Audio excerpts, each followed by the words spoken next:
एक ऋषि का ऐसा भयानक श्राप जिसने हनुमान जी की माता को स्वर्ग से उठाकर एक पल में बंदरिया बनाकर धरती पर फेंक दिया। कहानी शुरू होती है स्वर्ग की अप्सरा पुंजिक स्थला से। उस समय पृथ्वी पर महान ऋषि दुर्वासा कठोर तपस्या कर रहे थे। देवताओं के राजा इंद्र को डर लगने लगा कि कहीं ऋषि अपनी तपस्या की ताकत से इंद्रदेव से भी ज्यादा शक्तिशाली न बन जाएं और इंद्रलोक पर राज न कर लें। अपनी कुर्सी बचाने के लिए देवताओं के राजा इंद्र ने पुंजिक स्थला को आदेश दिया कि पृथ्वी पर जाओ और दुर्वासा ऋषि का ध्यान भटका दो।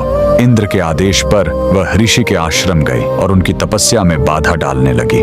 ऋषि दुर्वासा ने गुस्से में आंखें खोली और उसे श्राप दे दिया। तूने एक चंचल वानर की तरह हरकत की है, जा पृथ्वी पर तेरा चेहरा भी वानर जैसा हो जाएगा। अप्सरा ने रोते हुए ऋषि के पैर पकड़ लिए। तब ऋषि ने दया दिखाई और मुक्ति का उपाय बताया। जिस दिन तुम भगवान शिव के 11वें रुद्र अवतार को जन्म दोगी, तुम वापस अप्सरा बन जाओगी। इसी श्राप के कारण उस अप्सरा ने पृथ्वी पर वानर राज कुंजर के घर बेटी के रूप में जन्म लिया, जिनका नाम अंजना पड़ा। बरी होने पर उनका विवाह महान वानर योद्धा केसरी से हुआ, लेकिन श्राप से मुक्ति पाने के लिए उन्हें एक पुत्र की आवश्यकता थी। इसलिए माता अंजना ने हम्पी के इसी अंजनाद्रि पर्वत पर भगवान शिव की घोर तपस्या की। सालों की तपस्या से शिव जी प्रसन्न हुए और वायुदेव के माध्यम से अंजना के गर्भ में दिव्य शक्ति स्थापित की। और तब इसी पहाड़ी पर जन्म हुआ बजरंग बली का। हनुमान जी के जन्म लेते ही माता अंजना का श्राप टूट गया।